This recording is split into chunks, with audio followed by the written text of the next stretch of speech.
Rock and roll is, you don't buy music just for music. You buy into it. Musique entraîne aussi la mort de son groupe. And we've all had our wilderness periods. We've all been through this and that, you know. Well, and everybody I know has.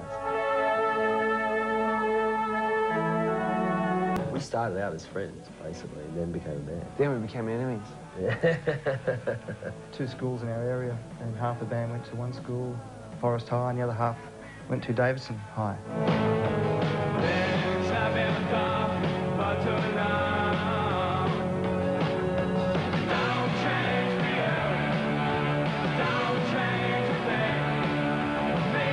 We were living in the boring suburbs of Sydney, way out of town, and it was either you become a surfer, or you sort of steal cars, or you know what I mean? And we got into... Or you just smoke bongs all day. Or you surf, steal cars, and do music.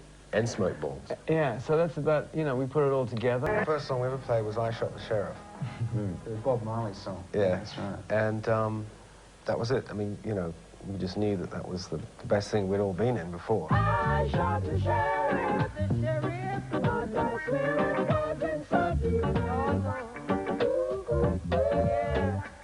We actually played a gig at my brother Tim's 21st birthday on the 16th of August 77. So that was really our first show as a band.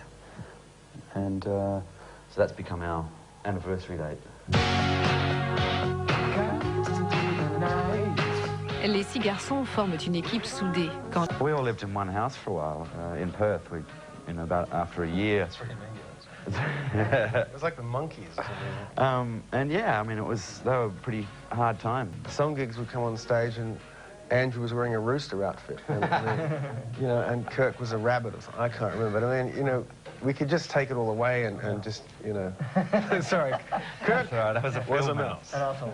Field mouse, big difference. It was fun because it was like naive, wonderful days where we'd like all jump in the cars and go play mining towns for a week. Get ripped off. Get ripped off.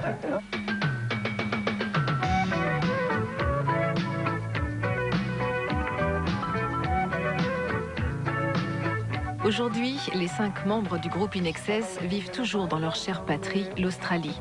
Apparemment isolé du reste du monde, le milieu musical de Down Under développe un style typiquement australien depuis les années 60. Mis à part INXS, l'Australie a engendré bon nombre de stars.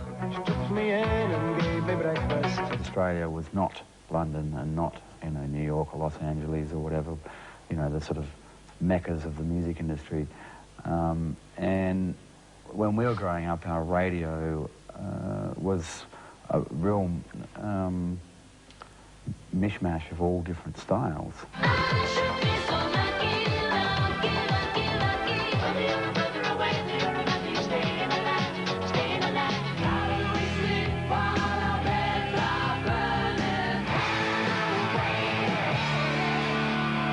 For us, I think Australians and Australian musicians have always had a very open mind musically because, you know, we received all different influences. It was not a situation where, you know, you had one style of music rammed down your throat. But in the era that we grew up in Australia, it was very easy to literally throw equipment into the back of cars and you go and you just play. The pub scene in Australia was the strongest, you know, the way of seeing bands. I mean, there's a pub on every corner and it's always got bands and it's, you know, you walk in for nothing and get $1 beer. And it's just great. I mean, there's people actually coming to see you. It's all very, what's the word, natural. We had basically covered all Australia without a product. Yeah. We had, you know, we could pull 1,000 people a night for like 2 weeks in each city without a record. Having a record out, yeah. I don't even know how we did that. The first one was like an independent label called Deluxe in Australia, and I think we basically got on it because our manager had a couple of other bands and the label wanted the other bands, and our manager said, well, you have to have them too. The A&R guys just didn't get us. You know, they just couldn't get it. You know, they were like, what is this thing? And yet the young people who were coming to see us, you know, we had a great rapport. And so I think, you know, we got signed on the offside.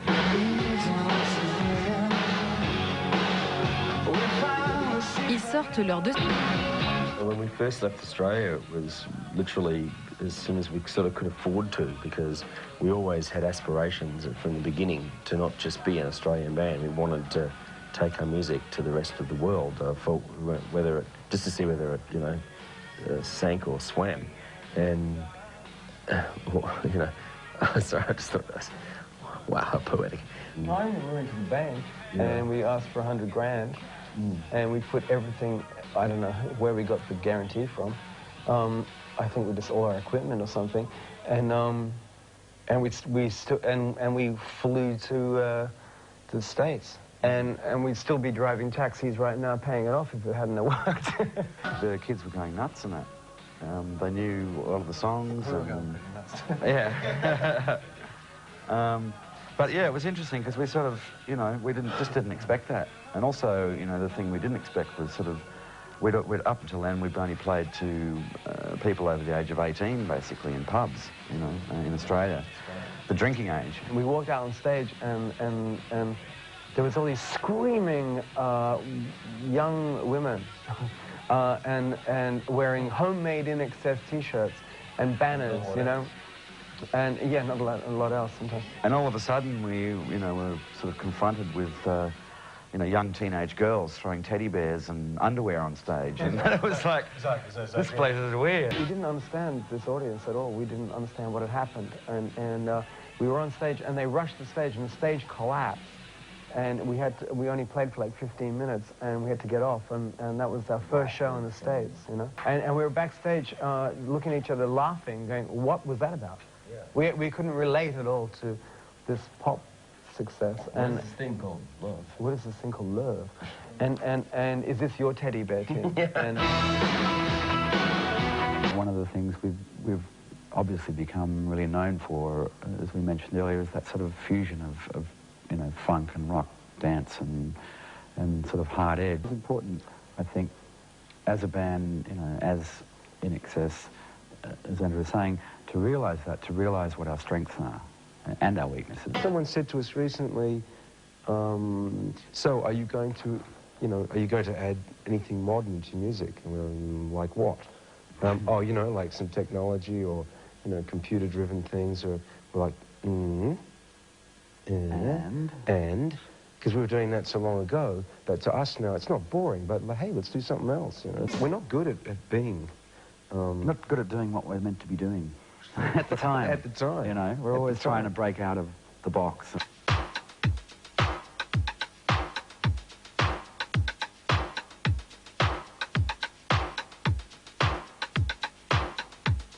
Come over here. Ironically, when we completed, you know, Recording Kick, we took it to Atlantic in America, and they basically said, go and re-record it. You know, there's no hits on it. I Need You Tonight.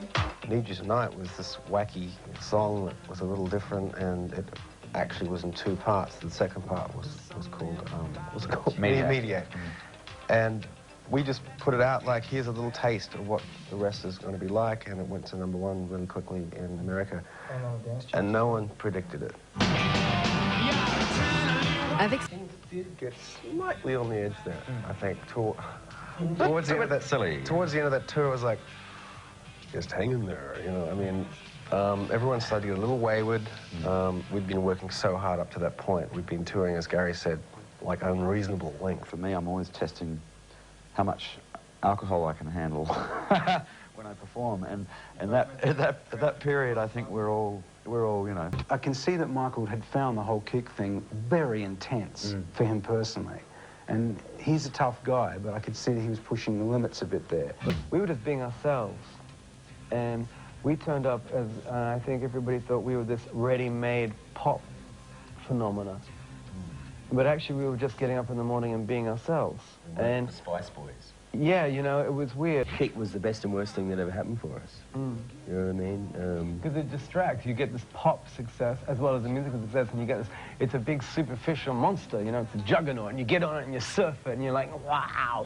And then you have to kind of, the smoke clears, and you have to sort of pick up the pieces a bit, because from there on in, not everybody, but certain people, certain journalists or whatever, are not going to take your music as seriously anymore. And they will never tear us apart. I personally thought, well, I needed some ground. I needed to get to the earth again, you know. So I went out and bought a little farm. And I spent more or less the next 6 months after that tour just basically, I didn't come from a farm, I came from city people. But I just really felt I needed to get myself back to earth again after that experience. And that was very good for my head. For me, I moved to Hong Kong, and that was not, you know, being around in a Hollywood situation or something. No one knew the hell who I was.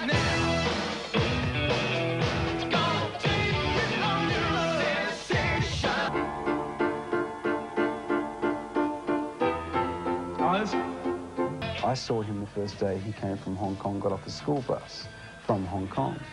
And I was, what, 11 or 12 years of age. And I was definitely a working class Australian boy. I saw him get off that bus in his King George V Hong Kong school uniform.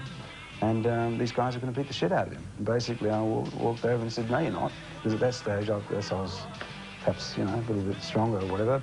And then I sort of saved his bacon, I guess. And I think that he then decided that there was something about me, maybe, that he liked. So we became school friends. Andrew and I basically are a pretty eccentric couple. We write at cross purposes. It's like we're writing 2 songs at the same time. I've got this song in my head and he's got this song in his head, and we just go whoosh, and then we meet up in the middle somewhere. You're so fine, lose my mind, and the world seems to disappear. We're a pretty strange bunch, you know, and I think most songwriting teams are pretty weird. You know, if they're 2 people, I think they usually, you know, you've got so much of your own visions to bring to it. Andrew and I are very different people in many ways, very different. So you get together and you make this thing, you know. But we love writing songs, you know. When it's going well, we really enjoy it, you know. It's a special part of the friendship. Ils m'ont dit, si tu n'as rien de mieux à faire, tu n'as qu'à venir avec nous. On part pour 3 semaines de tournée en Australie. En fait de 3 semaines, j'ai passé 2 ans à parcourir le monde avec eux. Ici, dans le célèbre studio Rhinoceros de Sydney, Andrew Farris produit le nouvel album de Jane Morris.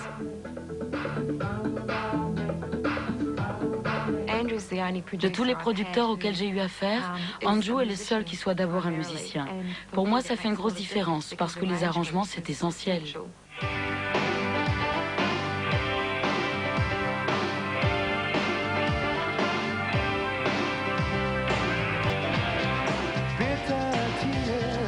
When we came back in to do X, I thought a lot about it.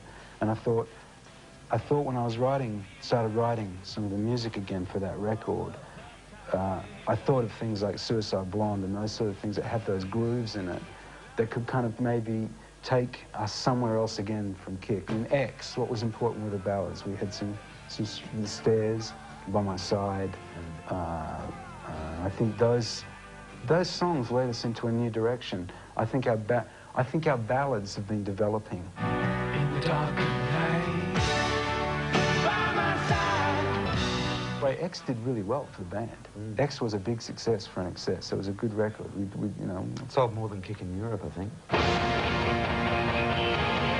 Well, Wembley Stadium was in some ways a very, very important show in our career, and I think in one respect I'm proud that we sold that out. It was the first time we went to England. It was the coldest reception we've ever had anywhere. And now that's turned around, so we just do Wembley Stadium. So, you know, and that was probably one of the best shows we've ever done. Just as in seeing 70-whatever-thousand people just going bananas through the whole concert. It was fantastic. You know, it was great if you had 100 people in the door. The other day at Wembley Stadium, I think we had 300 people just working there. So it's a bit of a contrast. And my wife is pregnant, and she had a bit of a scare during the show. She's fine, but I sort of got rushed off stage after probably the biggest show of my career. It's like straight off to the hospital to see her. But baby and everything are okay, so she's fine. Yeah. That was my Wembley anyway.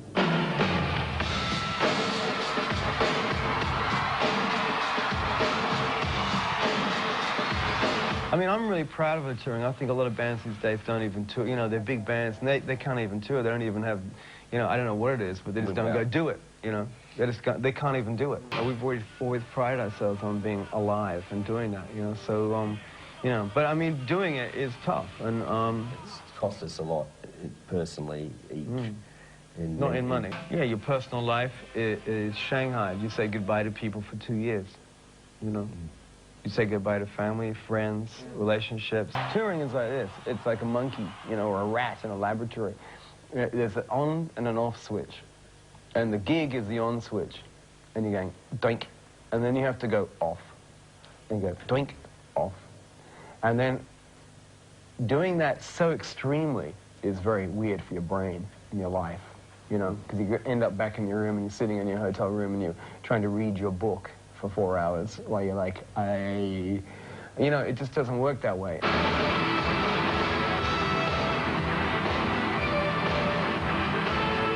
What happens going on tour with people is that instead of going boink and pressing the off button, they keep on pressing the green light, ding, ding, ding, ding, ding, ding, ding, because they just sustain it, you know? And sure, that means the cliches, drink, drugs, women, boys, goats, whatever it may be. And it's understandable, you know? It's understandable because the hardest part is to turn off.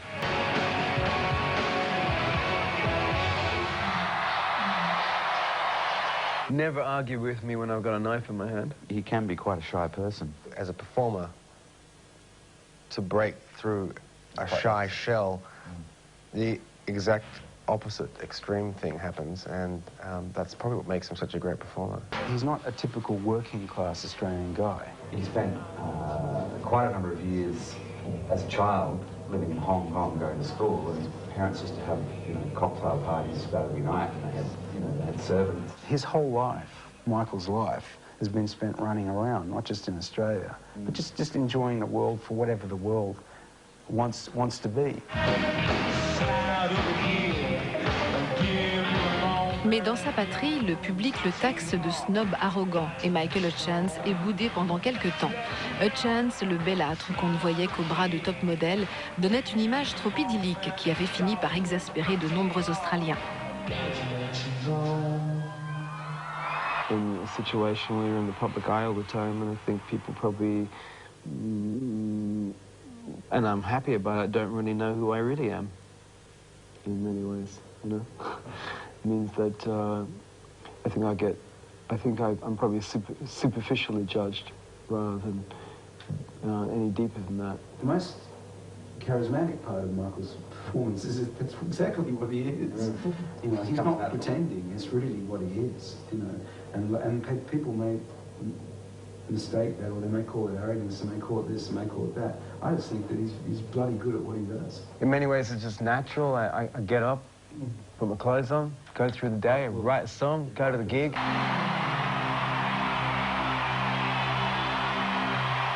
Yeah. Sex and rock and roll. Yeah, sex and rock and roll. Yeah. More like that, actually. We're only human. We're only Australian. Yeah, we're only Australian. What do you expect? You know, you got to cross the road to find out what's on the other side. Otherwise, you live a life not lived. You know, leave it to the professionals like us. Don't do this at home, kids. It's really strange. He has this attraction, you know, this sort of magnetic attraction to women. We all hate him. He was terrible. Our daughters all love, you know, have pictures of him, even though they hardly even remember him. You know, my daughter's 5, and she hasn't seen him since she was 2, and she still talks about Michael, and it's really weird. And my mother thinks he's, you know, the sun shines out of his bottom too. I was 21, so it's, you know, prime age to. J'avais 21 ans, l'âge où on s'ouvre au monde. Quel compagnon rêvé pour cette découverte. Évidemment, la presse en a fait quelque chose de sordide. J'ai découvert le sexe. Cette fameuse phrase, je ne l'ai jamais dite à propos de ma relation avec Michael. Mais c'est un rocker. Et c'est vrai que j'ai appris beaucoup de choses avec lui.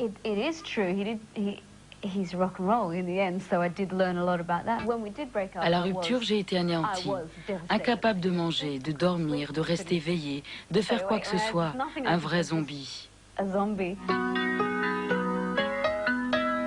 Rapidement, les gazettes ne parlent plus que des amours de la pop star. Paraît même cruel, on le surnomme. In one way, it's great. It's very complimentary, and it's, you know, and I kind of take on this whole rock and roll thing as second nature. It's I think the world needs it, you know, and at the same time, I think you can become a cartoon and people may not take you as seriously or respect you. It's a pain in the ass, to be honest, all that, because it distracts from music and lyrics and other things I do, you know.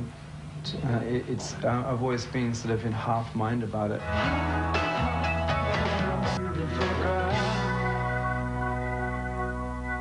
Hopefully, at this age, you should have reached a level of a kind of fine sense of decadence, you know, sitting around like some cliche. I mean, it's always bored me, you know, some cliche with a bunch of rock and roll guys doing rock and roll things with groupies.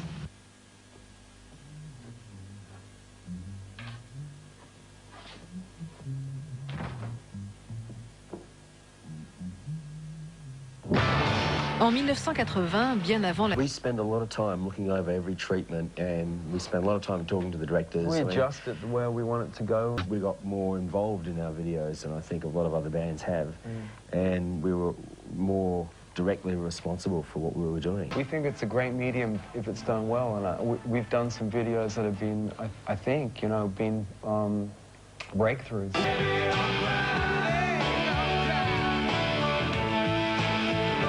I saw a recent interview with Liam and Noel Gallagher where they were going, you know, making videos, it's, you know, it's so fucking boring because you just got to stand there and look like some tosser, don't you, making a fucking rock video. Today was gonna be the day, but they'll never throw it back to you. You know, which is true as well. Which is, yeah, but it's also kind of benign, and in fact, why bother if that's the way they feel about it? All wrapped up in my dirty sheet. I would say the hardest record was Four Men Dirty Hearts to make. What we didn't want to do was to then make another album and do another 14 or 18-month tour. It's like, oh my God.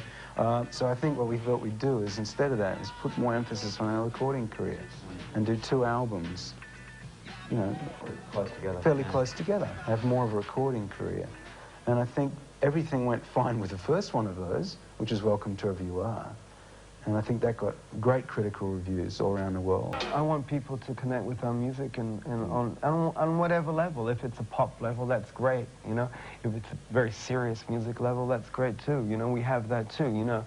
We get Michael Stipe coming up to us and saying, your album is the best album I've heard in 5 years and stuff like that. It's like, wow, thank you very much. Sometimes that means more than, you know, multi-million record sales. I don't think we're too worried about it.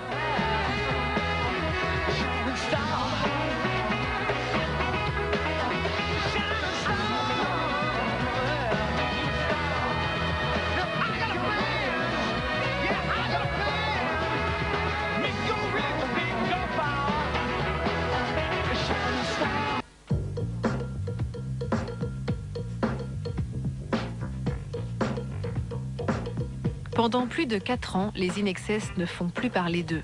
De temps à autre, le bruit court que le groupe va se séparer. C'est alors qu'au mois d'avril de l'an passé, ils présentent leur dernier album, Elegantly Wasted. I had certain trepidations of getting together with Andrew again because we just hadn't seen each other for quite a long time, and you know, every time you go into a room together to write, you don't know what's going to happen. It could just not work, you know. And we're at the stage where we've made so many records and been together for so long, which is great, but also at the same time, we don't have to do anything. We only do it because it works, you know, it's worthwhile doing.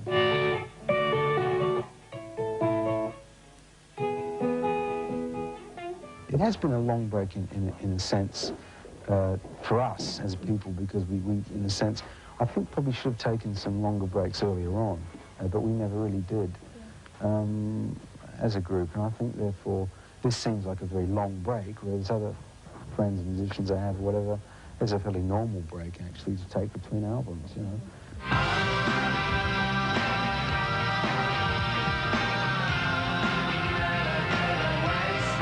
I just want it to be as good a musical album as we can make it, because ultimately it doesn't matter what sort of, you know,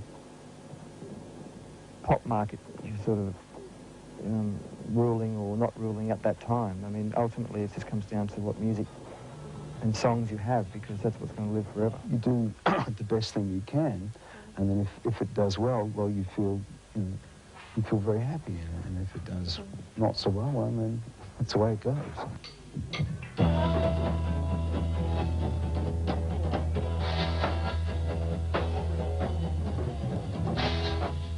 In a way, I think INXS will always sound like INXS simply because of the constitution of the personalities in the group.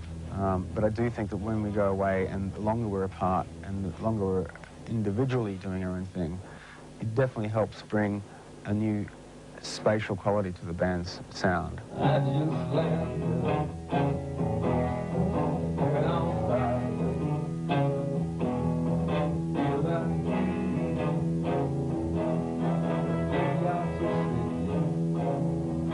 never known the band to sort of be this warm towards each other and supportive of each other. It's a really great feeling, and it's a really great time, and it sounds corny, but after having been together so long, you'd expect those sort of things to be wearing thin, but they're not. They seem to be getting better. And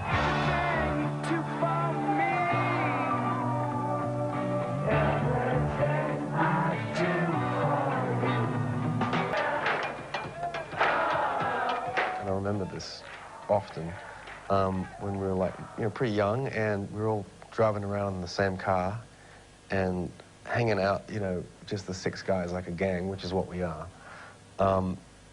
And we went to this beach one night, and we sat outside on this beach, and we all basically just shook hands and said, that's it. We're not going to split. We're not going to change the lineup. And, it's like... I'll take it as far as it can go. Yeah, that's what we're going to do. We still really enjoy when we get in a room together or whatever the situation and play music together. There's something special about it, and I think that... You like it too much? Yeah, it's addictive. It's one of the main reasons I think we have stuck together, because we can still do it. We're all, wise old bastards. Hopefully we've got our own lives and lived and got a lot out of this, and we're back to sort of being a gang again now.